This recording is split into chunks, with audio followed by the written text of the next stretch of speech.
Hello everyone, good morning. आज हम करेंगे characterisation, atmosphere and let us sum up of unit 6 short stories, block number 6 and MAG 7।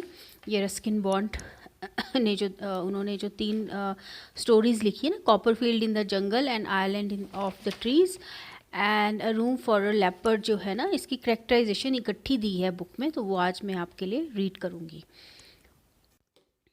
In No Room for a Leopard and Copperfield in the Jungle, the protagonist is a young boy of about 12 years of age. We are not told his name. That is not important. What matters is his love of animals and complete affinity with the nature. In No Room for a Leopard, even his age is never mentioned.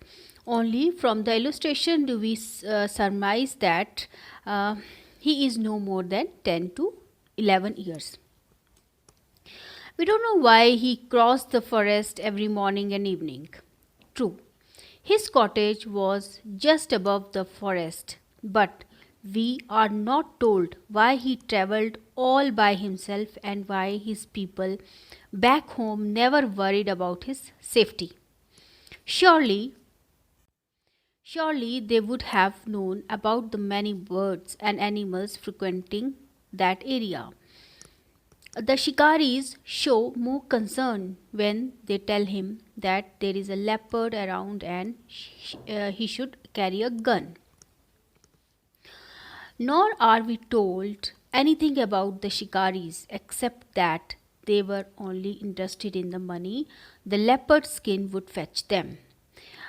इसमें मैं एक बात और बोल देती हूँ, जो पिछले हमने अभी पैराग्राफ पढ़ा उसमें, कि जो बच्चे हैं वो कैसे उसको कंपनी क्यों नहीं दी, उसके पेरेंट्स उसके साथ नहीं थे, उसकी सेफ्टी के बारे में क्यों नहीं सोचा।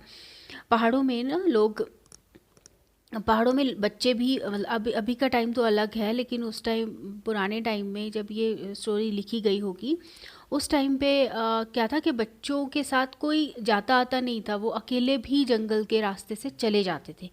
मीन्स इस तरह से रहता था कि पहाड़ों में तो घर ऊपर नीचे रहते हैं ना, तो बच्चों के साथ हमेशा तो कोई नहीं हो सकता। तो उस दौरान 10-11 साल के बच्चे, स्कूल दूर होते थे तो वो जंगल के रास्ता, थोड़ा जंगल का रास्ता पड़ता था, तो वो उसको क्रॉस करके वो चले जाते थे। मैं फिर से कंटिन्यू कर रही हूँ जो मैंने पीछे छोड़ा था। We don't know their names or number, we don't know where they came from or where they went. They symbolize an attitude, selfish materialism, and it's contrasted with the child's spontaneous love for the animal. और बच्चे और शिकारी की mentality के बारे में बात की गई है। वो तो सेल्फिश मटेरियलिज्म है सिर्फ जो शिकारी हैं। In Copperfield in the jungle, again, all we know is that the protagonist is 12 years of age, dislikes hunting and loves reading. Why he has to accompany Uncle Henry and his sporting friends almost against his wishes is not known. Nor are we told anything about the shikaris except that despite their tall claims, से मतलब बड़े बड़े जो वो बोल रहे थे, बड़ी बड़ी बातें कर रहे थे ना, they managed to shoot only 2 miserable underweight wild fowls at the end of the week, and they blamed it on the beastly weather. Of course, they used typical hunters vocabulary. ठीक है, वैसे ही उनकी वोकेबलरी जो थी typical hunters वाली थी. They constantly talk of bagging a tiger, that is killing और catching a tiger, beating the jungle, that is going, मतलब बैगिंग अ टाइगर मीन्स उसको किल करना, कैच करना, है ना, okay.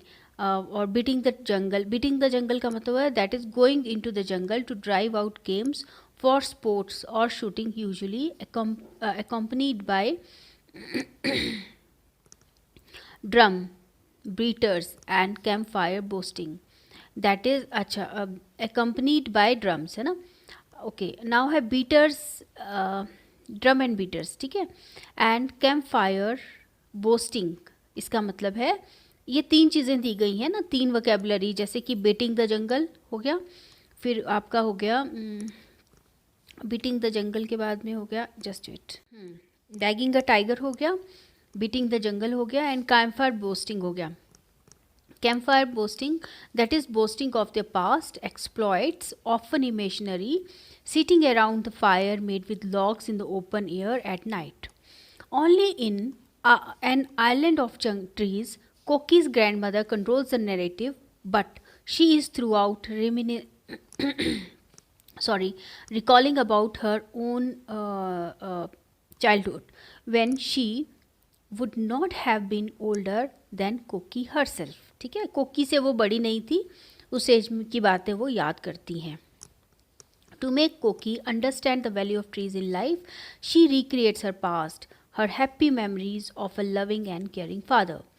Okay, not yet conscious of the burdens of life and several extraneous considerations, children easily relate to the natural world, establishing a spontaneous relationship with the birds and animals and plants.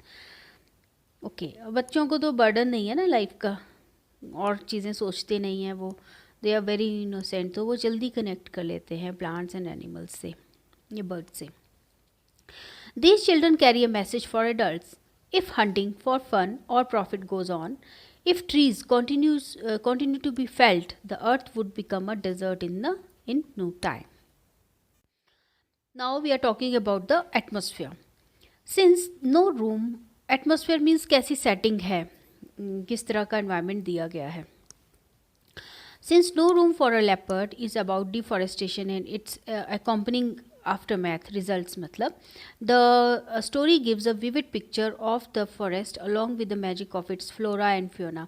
अब पूरी stories तो हमने नहीं पढ़ी है ना, हमने तो सिर्फ डिस्कस किया है उसके पार्ट का. तो एटमॉस्फेयर बता रहे हैं कि एक विविड पिक्चर, एक ऐसी जीती जागती पिक्चर लोगों के सामने आ जाती है. फ्लोरा और फ्योना है ना, मीन्स जो जानवर हैं, पेड़ पौधे, उसकी बात की गई. Trees, plants, birds, animals, they instantly grip the imagination of the young, है ना. Since the forest of oak and maple and Himalayan rhododendron was just below the cottage of our young protagonist, he must have been frequenting it since his early childhood. No? It is not surprising that he knows the place almost inside out and can mention each tree by its proper name. By nature, children love birds and animals. A bond of understanding and trust soon develops between them, and the protagonist, who is never referred to by name because that is not important, he represents all children, and their innocence is contrasted with the selfish cruelty of the grown up shikaris who have also not given not been given any name. अब जो है ना, ये generalise किया गया है. ये जो स्टोरी है ना, ये डेडिकेटेड सब शिकारियों को है और सब बच्चों को है, इसीलिए ना तो शिकारियों का नाम दिया गया है ना तो बच्चों का नाम दिया गया है इसमें.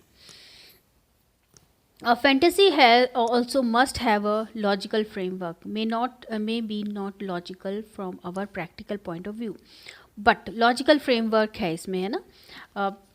But some way of thinking which the characters themselves have evolved. The leopard's quest for food, the quickening cry of the barking deer, the nervous and exciting grunting and chattering of the langurs, the fireflies mistaken for the eyes of the leopard by the nervous child, his his banging away against his ribs, his heart banging away against his ribs, and all have a sound logic of their own. The young child, मतलब कितना logical framework है ना इसमें कि बच्चा जब शेर को देखता है तो उसका दिल जो है वो रिब्स के बाहर आने लग जाता है, बैंग करता है ज़ोर ज़ोर से, उसको मतलब रिब्स से टकराता है, बैंग करता है. लंगूर का बताया है, चैटरिंग करते हैं, ग्रंटिंग करते हैं, ये सब चीज़ें बताई गई हैं. द यंग चाइल्ड, ये एटमॉस्फेयर की बात की गई है कि क्या क्या हो रहा है वहाँ पे. The young child venturing out all by himself every morning adds to the magic of the atmosphere and makes him a real hero. अभी तो ये जब बच्चे इसको स्टोरीज़ को पढ़ेंगे ना उनको बहुत अजीब लगेगा, लेकिन उनको लगेगा कि कैसे जंगल से जाता होगा, है ना, क्योंकि आजकल तो पेरेंट्स बच्चों को फ़ोन भी देते हैं, बड़ी क्लासेस के बच्चों को, कि आप कहीं गुम ना हो जाओ या कोई मिस हैपनिंग ना हो जाए ना। पुराने टाइम में ये सब नहीं होता था, बच्चे निकल जाते थे, पेरेंट्स को पता भी नहीं चलता था और वो स्कूल पहुंच के घर भी आ जाते थे। Against the tall trees climbing into the sky, a small figure in the foreground looks solitary and courageous, quite in keeping with the spirit of the hills and the forest. ये थोड़ा सा ये बताया है कि कैसे कनेक्टेड है बच्चा ट्रीज से, है ना। स्पिरिट है, हिल्स की स्पिरिट है, फॉरेस्ट की पर्सोनिफाइड किया है, हिल्स को, फॉरेस्ट को, है ना, उसकी स्पिरिट है। और कैसे वो करेजियस है, इस तरह की बात की गई है। Copperfield in the jungle also reconstructs the jungle atmosphere, इसमें भी जंगल एटमोसफियर की काफ़ी डिस्क्रिप्शन दिया हुआ है। The young protagonist accompanies his uncle Henry and some of his sporting friends on a शिकार expedition into the Terai forest of the Shivalik, जो हम ये चीज़ हम पढ़ चुके हैं। We are not told his name, but we know that he is 12 years of age and has inherited his deep dislike of hunting and killing just for the fun of it from his grandfather. उसने grandfather से inherit किया है disliking, किसके लिए, hunting and killing just for fun, animals की killing, है ना। The terminology commonly used by the shikaris and the tall claims मैंने बोला बड़ी बड़ी हाँकना, बड़ी बड़ी बातें करना, है ना। जो टर्मिनोलॉजी यूज़ की है शिकारी के द्वारा, वो भी बताई गई है। Made by them, the terminology commonly used by the shikaris and the tall claims made by them are effectively use to stress the contrast between the adult thinking and the child's thinking. अब बच्चे की thinking कुछ और है, अच्छा, ये terminology इसलिए use की गई है कि जो शिकारी हैं उनकी सोच अलग है और बच्चे की सोच अलग है, बच्चा इस तरह की बातें नहीं कर सकता। A bungalow in the jungle has its own magic, है ना। A shelf of books half hidden in a corner of its back veranda is nothing short of a treasure for a 12 years old who has to look after himself during the long absence of his uncle and friends। ये मुझे अपने बचपन की याद दिलाती है कि मैं भी जब कहीं जाती थी ना, तो मुझे हमेशा अलमारियाँ, किसी के घर जाती थी तो मुझे बड़ा अच्छा लगता था देखना कि इस अलमारी में क्या रखा है। बुक्स होती थी तो मुझे भी बहुत अच्छा लगता था बुक्स को पढ़ना और देखना, तो मुझे अपनी अपनी याद आ जाती है इससे, कैसे वो एक अलमारी हाफ हिडन अलमीरा के अंदर बुक्स रखी हैं। Wiping the thick dust off the covers and examining the titles was really a treasure hunt for the boy whose reading tastes had not yet formed। हाँ, वही पहले भी हमने बात की है ना कि उसको पता नहीं, बच्चों को पता नहीं चलता है क्या पढ़ना है क्या नहीं पढ़ना है, क्योंकि उनका टेस्ट डेवलप नहीं होता है। जैसे हम छोटे बच्चे को थोड़ा बड़ा होता है तो उसको अचार खिलाते हैं, फिर उसको सैलेड का टेस्ट देते हैं, फिर डिफरेंट टेस्ट देके उसको उसका टेस्ट डेवलप किया जाता है, क्योंकि एकदम से बच्चे को देंगे तो वो नहीं खा पाता ना, थोड़ा थोड़ा करके उसको दिया जाता है, थोड़ा डेवलप करते हैं। वैसे ही बुक्स का टेस्ट भी होता है, और बुक्स का टेस्ट, रीडिंग का टेस्ट जो होता है ना, वो बहुत ही बढ़िया होता है। ओके, द घोस्ट स्टोरीज, उसमें जो है ना स्टोरी, घोस्ट स्टोरी थी, the naturalist on the prowl and love among the chickens only adds to the child's world of fantasy। ये स्टोरीज उसने, अगर बच्चे ये चीज़ें बताते तो उनके फैंटेसी में रहते हैं ना बच्चे, सोच में रहते हैं, अपनी दुनिया बसा लेते हैं, उस तरह की बात की गई है, तो वो डेवलप होती है बच्चों की। फिर है reference to Jim Corbett earlier shows that the child was interested in books. जब जिम कॉर्बेट की बात की गई है जब, तो उससे पता चलता है कि चाइल्ड जो है वो, बच्चा जो है वो बुक्स में बहुत इंटरेस्टेड था। David Copperfield establishes beyond doubt the autobiographical elements. अब जब उसने डेविड कॉपरफील्ड पढ़ी ना, तो ऑटोबायोग्राफिकल एलिमेंट्स का भी बच्चों को पता चलता है, तो उसने उसको जब पढ़ा तो उसको ऑटोबायोग्राफिकल एलिमेंट्स के बारे में पता चला। The protagonist of No room for a Leopard also ends his narration with a line from D.H. Lawrence poem। अच्छा, ये जो no room for a leopard जो है ना, इसका जो एंड किया गया था एक पोएम से किया गया था, और एक पोएम ना दी है शायद यहाँ पे बुक में दी है। ओके, ये पढ़ना ज़रूरी नहीं है लेकिन, है ना, अगर किसी को इंटरेस्ट है तो पढ़ सकता है. In An Island of Trees the narration is controlled by Koki's grandmother, but the grandmother is recounting and reliving her own childhood all through. है ना, वो अपनी बात अपनी याद कर रही है, रिकॉल कर रही है, रिलीव कर रही है अपने पास्ट को. There are not very many birds or animals here except for an occasional map butterfly or hawk cuckoo or ladybird or caterpillar, है ना. The importance of Koki's great grandfather attached to trees for life on earth is the focal point. The banyan tree, मतलब theme क्या है इसका? Theme यही है कि कोकी जो उनके जो ग्रेट ग्रैंडफादर हैं कोकी के, उनका वो बहुत ज़्यादा अटैच्ड थे ट्रीज से.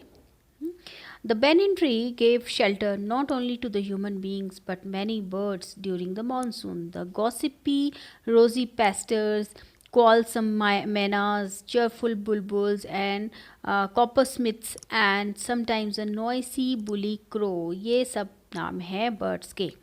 All of them would feast on the scarlet figs होते हैं ना, अंजीर होते हैं, वो उनकी बात की गई है. जंगली अंजीर होते हैं, उनकी बात की गई है. Even the dark fox flying foxes at night, उनकी भी बात की गई है. The illustrations almost an essential part of a children's story animate the mood, heighten the overall impact, and reinforce the deep bond of friendship between nature and child, between animals and children. तो illustration से क्या होता है, examples जब दिए जाते हैं तो क्या होता है, मूड, एनिमेट द मूड मतलब आदमी के जो दिमाग है, बच्चे के दिमाग में जो है वो लाइव चीज़ें आना शुरू हो जाती हैं, है ना. इम्पैक्ट बढ़ जाता है, डीप बॉन्डिंग हो जाती है between nature and children, animal and children के बीच में, है ना. And the fantasy in all these stories is as much geared to magic as to modern science and modern ways of living. Fantasy जो है इन सब स्टोरीज़ में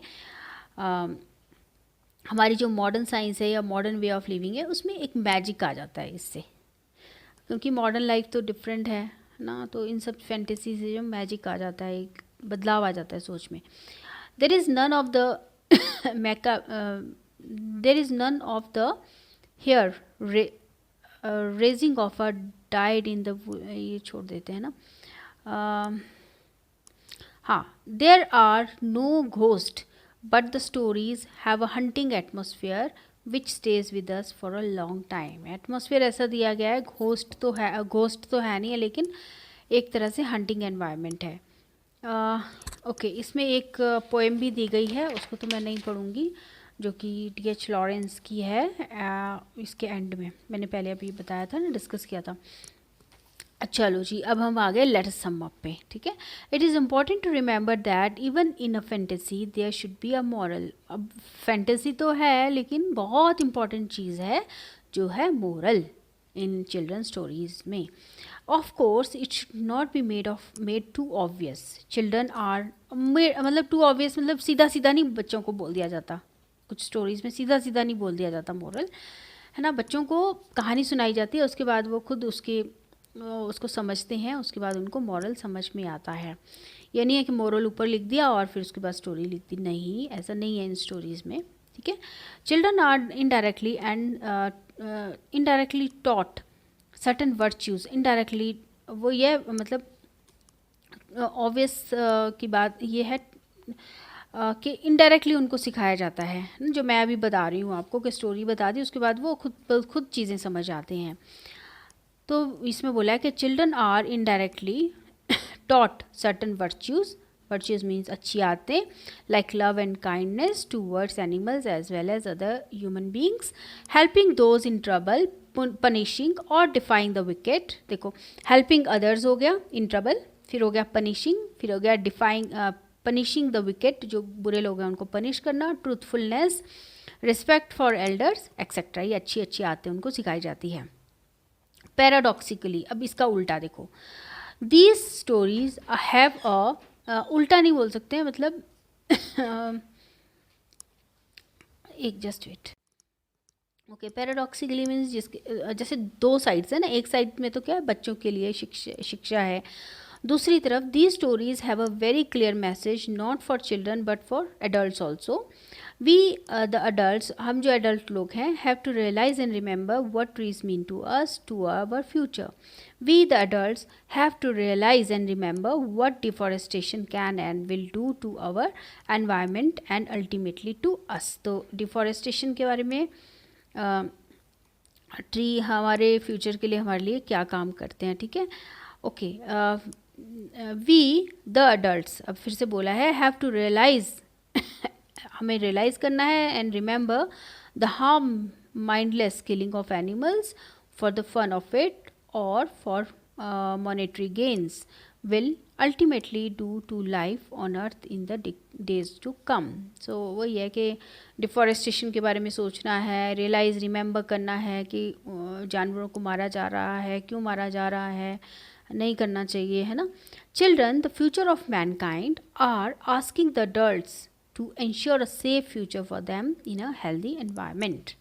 So thank you so much. Please subscribe my channel. ये unit ख़त्म होता है आज. Next video में मैं अगला यूनिट स्टार्ट करूँगी. Thank you so much. Please subscribe my channel.